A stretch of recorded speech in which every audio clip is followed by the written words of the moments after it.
Bismillah, walhamdulillah, wassalatu wassalam ala rasulillah wa ala alihi wa sahbihi wa man tabi'a sunnatahu ila yawmiddin. Assalamu alaikum wa rahmatullahi wa barakatuh. Welcome to another episode of your weekly Islamic chat show, Guest of the Week. I'm your host, Ismail Bullock, and today we want to touch upon the ethics of business from an Islamic perspective.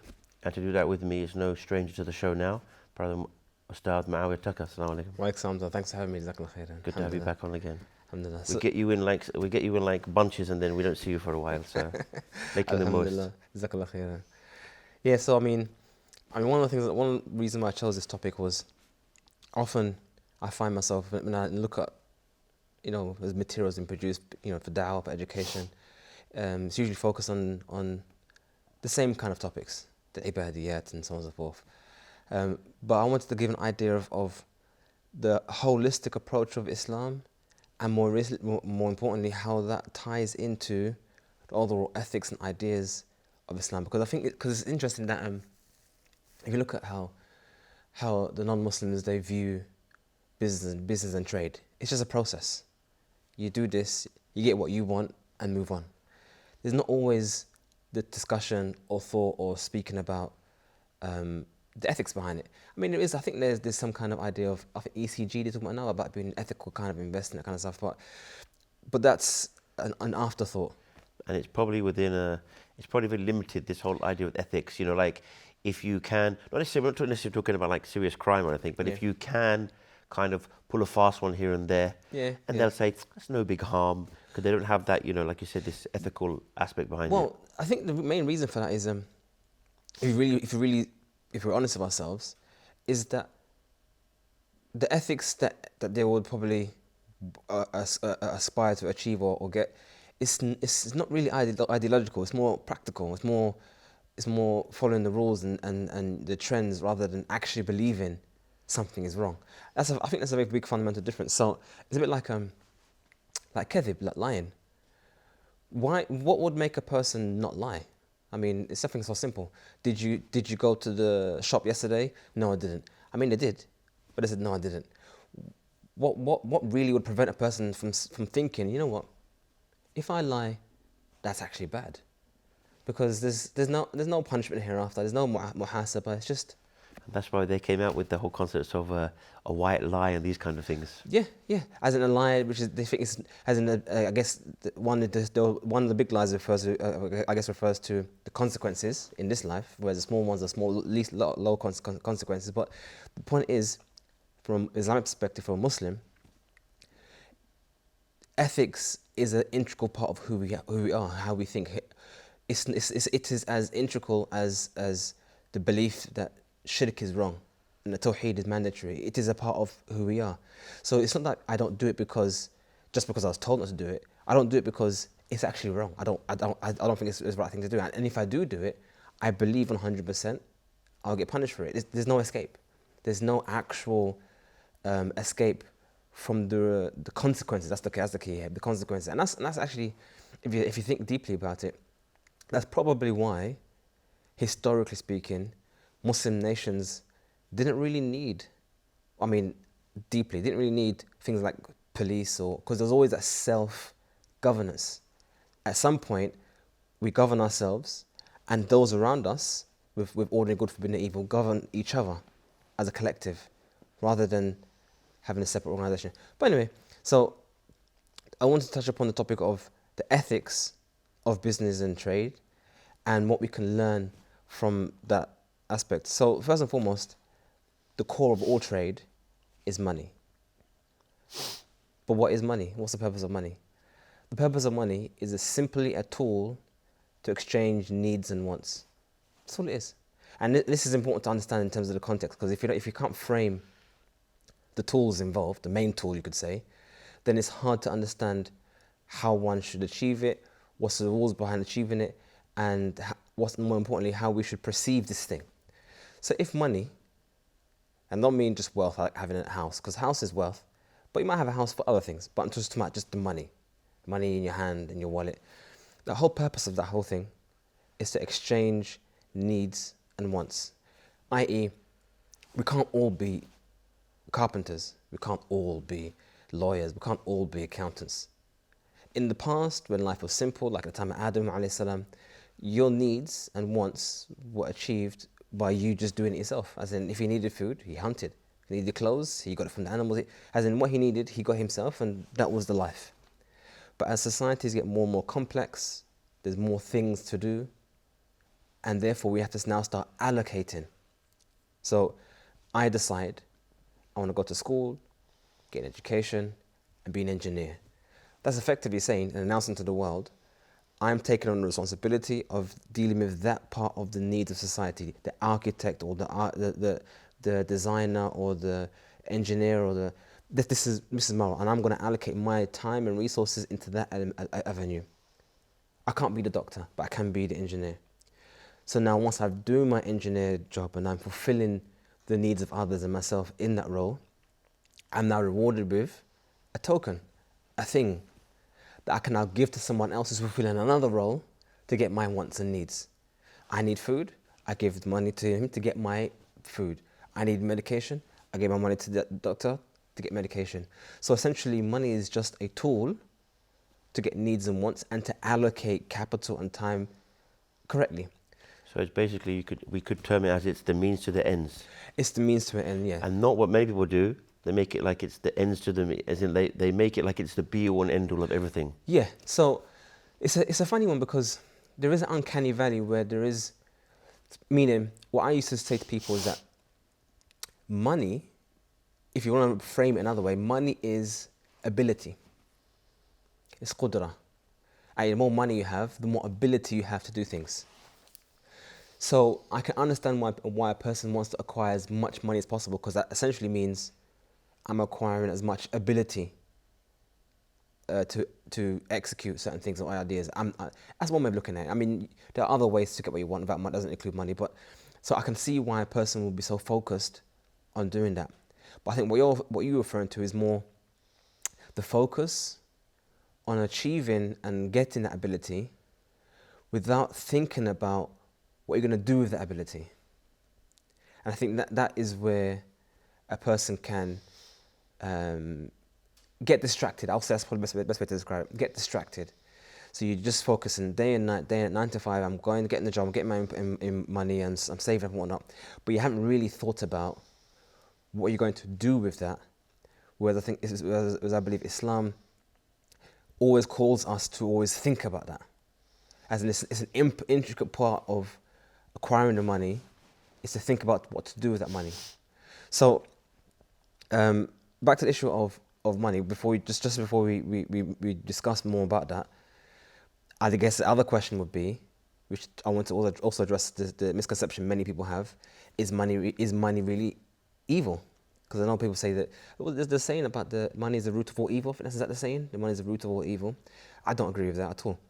And the reason why I don't agree with that is because many Anbiya had lots of money. And if that was the case, Allah would have ordered them, get rid of it. But we find the likes of Ibrahim alayhi salam was a rich individual, had lots of cattle, lots of wealth, he was very rich. With Ayub alayhi salam, I mean, Prophet Ayub, that's a whole story about a prophet who was obscenely rich. And Allah tested him by removing that riches. And what happened? He remained sabir. He remained patient. And it didn't decrease him in who he was. If anything, the loss of that increased him in ibadah, increased him in worship. Both him and his wife. Because obviously she looked after him. She didn't abandon him. She looked after him during that time of need. And it was said about, some narrations say it was about 18 years of trial it was in, after having 70 years of riches. But what was important about the story of Ayub is that in one narration it was said that when Allah lifted the tragedy from Ayub, the trials of the body, the illness, and Allah was giving him the wealth from the heavens, and he was filling up his clothes with this wealth Allah was giving him to replenish what he had lost. It was said to him, have you got enough? And the reply, subhanAllah, when I read it, I was like, subhanAllah. He said, how can I have enough of Allah's barakah? Sure. And that frame right there, how can I have enough of Allah's barakah? That's exactly what it is. It is Allah's barakah and blessing to you, and we should appreciate that as being Allah's blessing and acknowledge that it is Allah's blessing. And just as much as it's Allah's blessing to us and Allah's gift to us, it's also a test. What are you going to do with it? Which brings us back to the point. Having money is not evil. Acquiring money isn't evil. But you definitely can do evil things with money. So I would say, to reframe that saying of money is the root of all evil, I would say money brings out who you are. If there's khubth, if there's evil in you anyway, but you're poor, you most likely won't be able to execute on that evil. But if you have money, if you'll be given money and you still have that khubth, you still have the evil in you, then you would execute. Likewise, if you have good in you, but you have no money, you'd love to build masajid all over the dunya and do da'wah everywhere. You'd love to do that stuff, but you just have the money. But as soon as that money comes to you, then you do it. But why do you do it? It was there. The money never made you a good person. It just gave you the ability to execute on these things. And this is I think this is the correct, this is one of the reasons why studying or looking at this topic is important. The Islamic viewpoint, perception of wealth and business and whatnot, to see how we should frame our mindset, which would in turn dictate our actions, how we execute our actions. So just a few more examples. So for example, two Sahaba, Abu Bakr and Uthman, both extremely rich companions. But look at both of them. We had Uthman, Umar. As we know, Umar and Abu Bakr used to compete who could be the best. So Umar gave half his money to Sadaqah fi sabilillah and was hoping that day that he would have defeated Abu Bakr. And in announcing his achievement, thinking he's got an upper hand, Abu Bakr announces, yeah, but I donated everything. It doesn't mean he had no money left, but the money he had at hand, he got done Sadaqah with it. So Abu Bakr still defeated him. Point was, he had money and he donated it. He didn't have money and did evil, but he had money and did good. The opportunity costs, and this is everyone should write that word down. That's the key takeaway from money. Money equals opportunity costs. Meaning, what opportunities are available to you, and did you take those opportunities? That's the test in the hereafter. Allah's going to ask you about all the money you was given. What did you do with it? And you have to account for it. You saw a poor person here, but you saw some haram over there, and you chose to do the haram. You had opportunity. The money never made you choose the haram, you did. But you had the opportunity.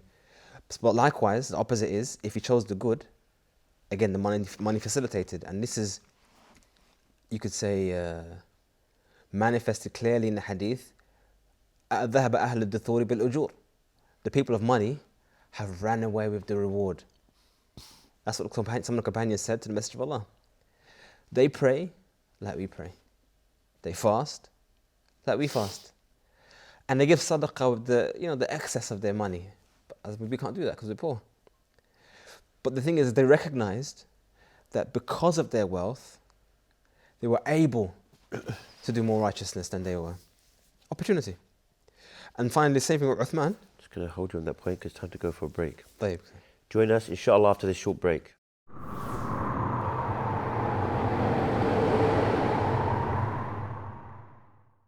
Assalamu alaikum and welcome back. Just before the break, you're about to touch on the point of Uthman radiallahu anhu. Yeah, so Uthman radiallahu anhu, the Messenger of Allah was collecting money to go for the Battle of Tabuk. And everyone's giving sadaqah. But Uthman came with a load of money, so much that when he put it in the Messenger of Allah's lap, there was like tons and tons of gold. I think it was narration I came across, it was about 1,000 dinar, which I actually did the calculations a few years ago. Each dinar is about 4.21 grams of gold. If you put it all together, you get about 200,000 pounds, which is, I don't know, in dirham, that's probably about 1 million dirham. Just like that.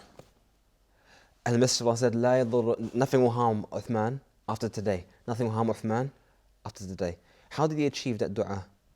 Nothing will harm Uthman after today. By the sadaqah. But how was he able to do that? Because he had money. So the money isn't evil, it's what we do with it. And we can see Abu Bakr, Umar, Uthman, who had money and they achieved levels of righteousness with that money. So we now brings back into focus now, we can now zoom in, enhance on the first ethic you could say we can extract from Islamic business, and that is maqsood. What's the intent? Why? Why are you working so hard? Why are you doing this degree? Why are you doing this course? Why are you doing this apprenticeship? Why are you trying so hard to acquire this money? What's the goal? If your goal is to make this the vehicle for Jannah, alhamdulillah, you've understood the message. You've got the message. If your intent is to enjoy life and have fun and all that kind of stuff, okay, you can do that. There's nothing wrong in acquiring money, to have a house, to be stable, skydive, play pool, do all these funny things. But remember, it's opportunity cost. You could do this, which is halal, and you could do this, which is righteousness. It's up to you. But this is the choices you have.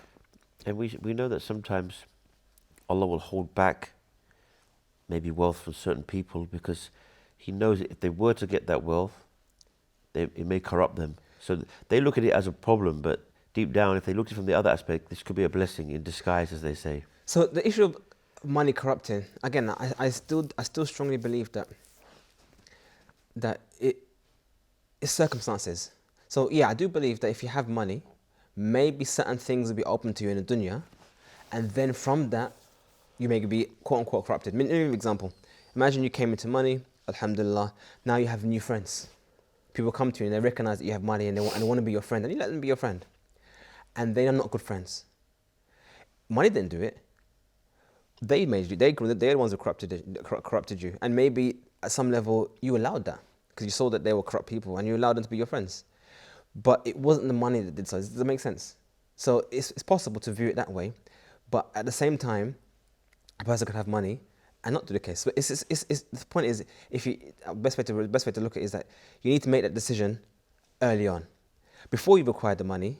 If you have your goals set and your focus zoomed in, then inshallah, when it happens, this was like planning. Inshallah, when it happens, you'll be ready for when it comes. Meaning, if you acquire money, you have no plan. That's the best way to put it. If you have money, or you go to acquire money, you have no plan, then things will come to you, and you go here like a feather in the wind. It will blow over this way, it will blow over that way. But if you're zoomed in and focused, I'm achieving money because I want to get married, I want to have lots of children, I want to raise the ummah, I want to do this, and the other, then your focus hopefully will not be swayed this way and that way because you already have that zoomed in from the very beginning. But to move on to the next part, I want to talk about other ethics surrounding money, which Islam teaches us, which is important. And another one of the first ones is kasb al-halal. So one of the things that the scholars of history actually mention when it discusses certain people in the past, especially even prophets, as a virtue, is that they used to earn kasb al-halal. They used to work from the sweat of their brow and earn their living through hard work. I mean, it seems so simple, but it's important. If you understand the ethics that money is achieved through hard work, this is something taught, and this is something which is taught by Islam and encouraged. Number one, that actually may even help you avoid scams. I mean, what is a scam really? A guy comes to you, he promises you, you become a millionaire by next week, and you say, yeah, let's do it. Why are you excited about this idea? I mean, obviously you want money, but if you fundamentally know deep down in your heart that the true kasb al-halal, the true halal income is through hard work and labor and skills and providing a service to the ummah, then you look at this scam and think, but how does that make sense? Why do I deserve that? This is the question. Why do I deserve that? This is key point. Every penny, every pound, every dinar, every dirham, every filis, whatever, everything you have, it has to be earned. If you understand that it has to be earned and you have to deserve it, then when someone comes to you with these promises, you can recognize, actually, this sounds a bit wrong. What am I actually doing to deserve it? Think about it. So many people have come to me, and I look at them and they come to me with these questions about, is this halal in terms of business and trade? And I always say to them, But what did you do to earn it?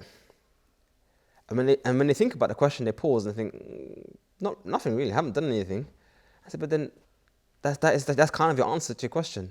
If you can't actually pinpoint why you deserve that pay, then maybe there's something wrong in that. And you actually find that's actually a lot of the things in Islam that are prohibited. One of the fundamental reasons is because you haven't done anything to earn it. I.e., you're rich. So someone needed money to borrow. You borrowed them some money, and they gave the money back to you, and then you want interest. What did you do to earn it? Nothing. Because you're rich, you deserve to be more rich. You didn't earn it.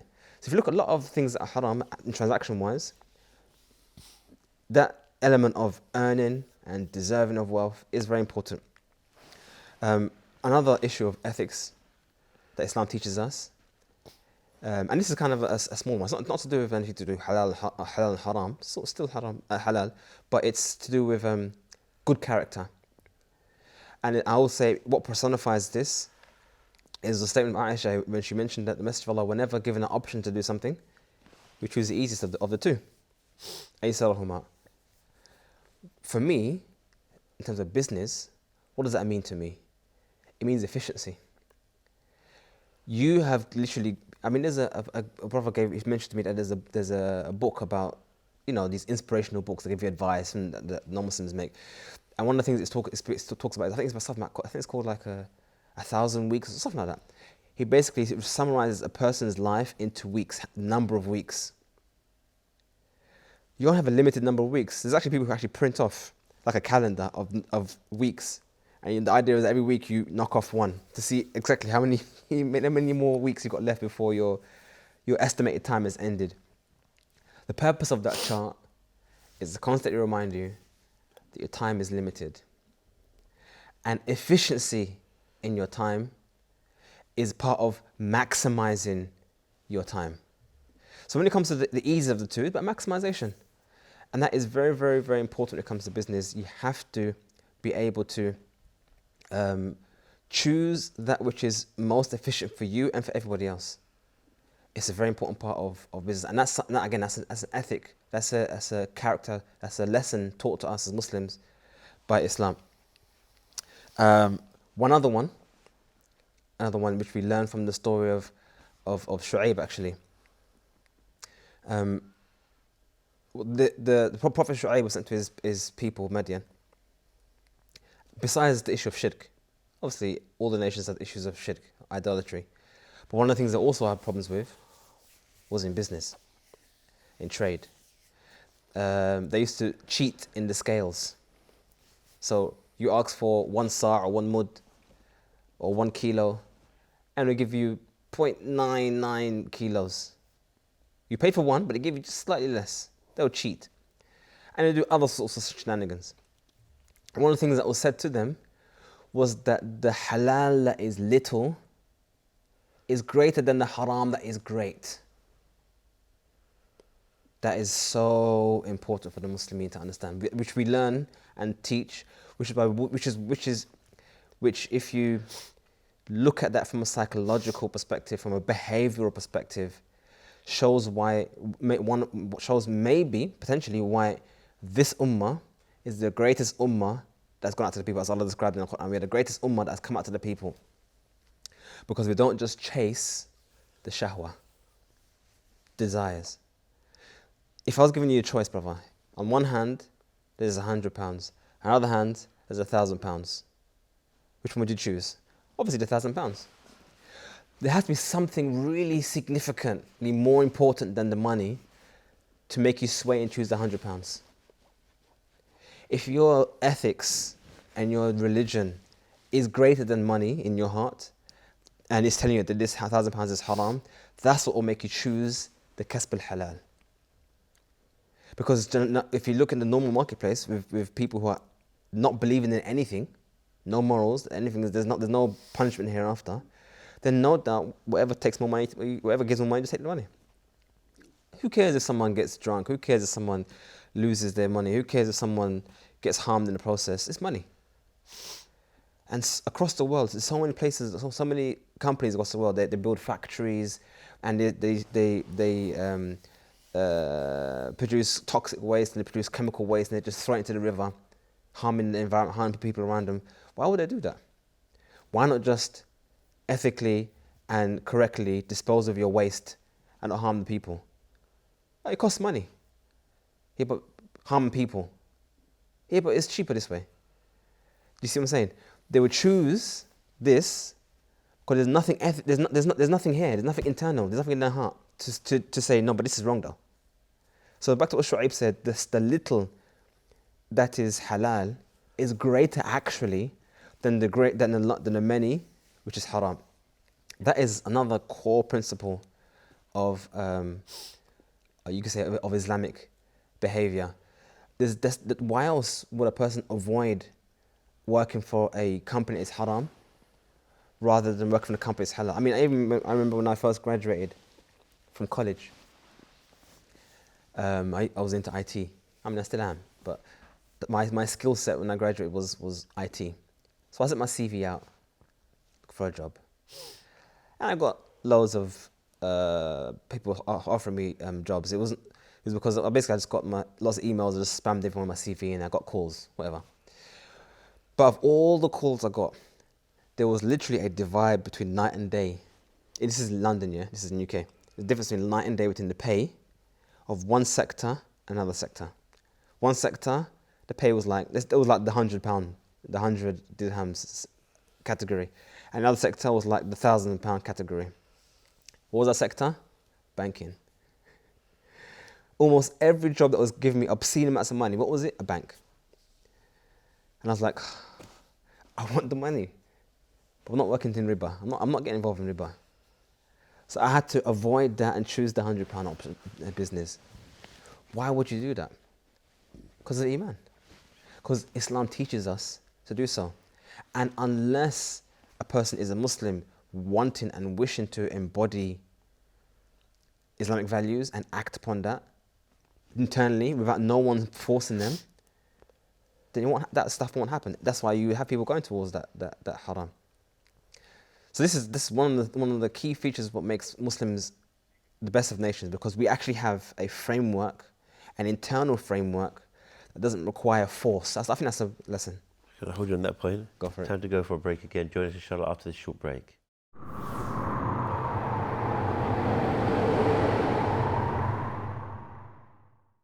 Assalamu alaikum and welcome back.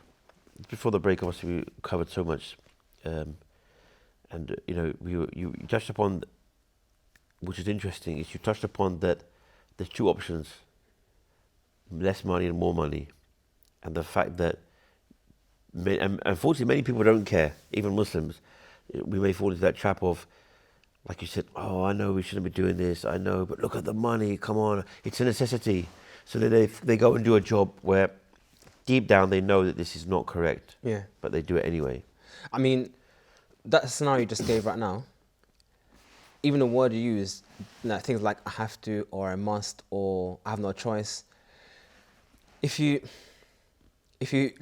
frame it, if you look at it if you look at the world we're living in right now, there are many scenarios where a person may feel that they have no choice. They may feel deep down, if I don't take this banker job, for example, I can't live, I can't. But there's a root problem with that concept, or that statement. And that is, you're believing that you're earning your own money, rather than Allah giving you money. You're believing that the expenses you have in your life just happen, rather than they were chosen they were given to you, they were put in your direction. If a person readjusts his belief and acknowledges qadr, all expenses you have are either what you've chosen, well, not either, it's both, what you've chosen, most of the case, or sometimes, but always what Allah decreed. So it's very possible that Allah decree for you certain expenses and Allah decree for you certain income.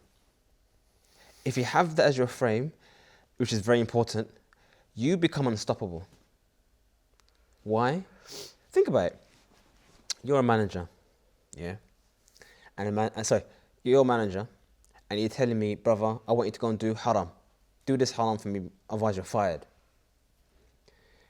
If I see you as my manager, as the source of my income, and you're threatening my life and my livelihood, and you're threatening my family and my wealth, if I do this, and I believe you own Temlik, you own that ability, then I might be thinking, if I don't do then, you see that frame. If I don't do then, I see that. But if I only see you as a means to an end, that Allah may provide this through you or through someone else, then those kind of threats don't matter. Doesn't have any effect to me. Okay, fire me then. I'll lose my job. I'll go look for a job. I'll bring me a risk somewhere else. Fine. You literally become unstoppable. And this is one of the most powerful aspects of Islam.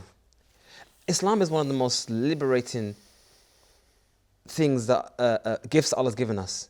It frees us as I think Rib'i ibn Amir. I don't know if you remember the story of Rib'i ibn Amir when he went to the leader of Persia, Furs, and he said, Islam has come to take people away from take the ibad, the slaves of Allah, away from the worship of the slaves of Allah, to make the slaves of Allah the worshippers of Allah. If you think your boss owns your rizq, you're worshipping him. Not literally, that's shirk, but I'm saying you're taking him as your source of income, forgetting that Allah is your source of income. You need to reassess that, and that's why you become literally an unstoppable force in all aspects. No one can tell you what to do. I mean, look what they did to Ibrahim. They challenged him. They said, we're going to harm you, we're throw you into the ditch. He said, okay, whatever. And they threw him into the fire. And what happened to him? Nothing. Ibrahim was unstoppable. There was nothing they can practically do to him to make him change his ways. All the Anbiya went to their people. They said, worship Allah. You have no God besides Him. If you don't stop what we're doing, we're going to kill you. Okay. I mean, even Shu'aib said, are you going to kick me out of my land just because I say Allah is worship Allah alone? He challenged them, but never stopped him. And this is where the Islamic ethics makes you unstoppable, because Islam is the most important thing to you. Everything else is under that. And therefore nothing else can force you to do otherwise. And that makes you unstoppable. So I want to talk about, just now bring the conversation more into focus onto the aspects of trade. So someone can now say, okay, now I was given a good maw'idah, a good reminder about the ethics of trade and whatnot. But what does that really mean for actual everyday business? Okay, let's have a look. So Islam has given us about 7 or 8 principles, or you could say rules or guidelines, best way. Rules, guidelines, principles, whatever, of trade. What I wanted to do as part of today's discussion was to mention what they are, just mention them, but more importantly focus on the why, the ethics, the fundamental reasons why these are there. So the first one is at-taradhi. Trade between two people can't happen, it's not valid, unless both parties agree that we're happy. Why is that important? Why did Islam mention that? Why did Islam make that as a condition of trade? To the point you can go to court and ask for this transaction to be undone because one party was not happy. Why is that important? Because it indicates, or it enforces the right of self-sovereignty. That your wealth is yours, my wealth is mine, and no one can force you or me to do what we want with our mouth. Islam preserves your huquq. Islam is about rights and preserving the rights. And no one has the ability or capability to force you to do otherwise. So everything has to be based on consent. That's another way of looking at it. Being happy is essentially consent in a transaction, which is the basis of fairness. What's the most easiest way to define or answer the question, is this transaction fair? One of the criterion is, were they both happy with it? Were they both happy with the outcome and the circumstances behind it? He wanted a car, he wanted £1,000, they're both happy with the exchange. Great. Alhamdulillah, that's the first thing. So, first and foremost, when a person is doing business, we need to recognize that what the person has is theirs. I have no sultan over it. I have no authority over it. It's theirs. And likewise, what I have is mine, and no one has any right over it. Connected to that, second point is aql, rushd, intellect. Because now that comes into the issue of abuse. If one of the parties is not in the mental capacity to understand what's going on, the transaction is not allowed. Islam says no, it's not allowed. But why does Islam say that? Because Islam prevents oppression. There is a strong capability or possibility that this person who doesn't understand can be easily oppressed. I can tell him, yeah, this is worth £1,000. And he doesn't know what £1,000 is, he doesn't even know what's going on. But you force the trade. Because I can tell him anything, I can just oppress him. There has to be some oversight and something that prevents oppression. From the very beginning of Islam, from the moment the Messenger of Allah sallallahu alaihi wasallam ascended the mountain of Safa and announced Islam to the people, the mushrikeen were oppressing the Muslimin, and Islam fought against that, to the point whereby Messenger of Allah sallallahu alaihi wasallam migrated to Medina and established a society to establish justice. And the basis of that is to prevent oppression. The other element is ownership. So if you're going to give me something, or I'm going to give you something, I have to own it. And that's, again, intrinsically attached to the first point about preserving the rights of others. I can't now sell someone else's stuff. I can't say, that's his car, but I'm going to sell it to you. I have to own it, meaning I have to prove the authority to have tasarruf, to engage in that trade. Because otherwise, listen carefully, this is a very important thing, otherwise there's oppression. Let me give you an example of that one. This is beautiful. So, during the time of Messenger of Allah, sallallahu alayhi wasallam, product inflation occurred, meaning the price of things went up. Even today we have things around the world going up, prices of things around the world going up. So the companions saw an easy solution. As things are going up and prices are going more expensive and we're struggling to pay for these things, Sa'ir lana, set the prices, O Messenger of Allah, set the prices. And the Messenger of Allah refused. So verily Allah is one who sets the prices. Okay, sounds great. But why? The Messenger of Allah explained why. I don't want to come on the day of judgment and have anyone have claim of oppression on me. What oppression? Why would setting the prices of a certain good mean oppression? Because that means you're preventing someone from his haqq. You are forcing, you're making a decision about someone else's property. Meaning, you have a car, you think it's worth £1,000, the market thinks it's worth £1,000, but I force you to take 5. I've oppressed you. I've forbidden you from the other £500. You've lost 500 dirhams. I took it away from you by dictating to you the price of the car.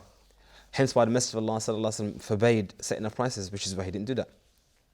So, as a very important core principle of trade, which again, you see that principle repeat itself. Some many things repeat itself, or the core reasons it repeats itself, is the understanding that ownership, or the right of ownership, is sanctified. It's special. It's preserved in Islam, and Islam comes to prevent any of that. Also, again, it's interesting how if you look at the root, all the roots are almost the same. The ulama say al-qudra ala taslimihi, the ability to give the product when you sell it. Meaning, again, I have a car, you have the money. We agree to make the change. You give me the money, you say, where's the car? Yeah, so what happened was, the car got impounded, it got confiscated by the government, there's a fine on it. If you go over there, it's over there, but I don't have it. Why is that a problem? Basically, if I haven't got the ability to give it, that's now preventing him from the right he's going to eventually have. Meaning, part of the trade is that the ownership transfers. I transfer the ownership from me to him, whereby his money now becomes mine, and my money now becomes his. If I can't give it to him, I'm effectively oppressing him by preventing him from his haqq. That is a core part of his the transaction. He's not able to have his haqq. So preserving the rights of the individual is very important, and it repeats itself in so many different principles of Islam. So in summary, I mean, there's so much more we can say, but if you look at all these rules and regulations that Islam gives about trade and the ethics of trade, you find that it essentially makes you, as a Muslim, a better person, because you hold these core principles of fairness, of justice, to be more important than the money. But in conclusion of what the statement of Shu'aib, or subscribe to that scenario or situation of Shu'aib, the few that's halal is greater than the many, which is haram. I think that's a beautiful thing. That's a beautiful concept. It's a beautiful idea. It's a beautiful principle to have. And like I said, it's the only thing that would make a person choose a lower paying job over a higher paying job, when that higher paying job is obviously clearly haram. There's only one reason we do that, is because you know it's wrong. Well, thank you for sharing that with us. Come to the end of today's show.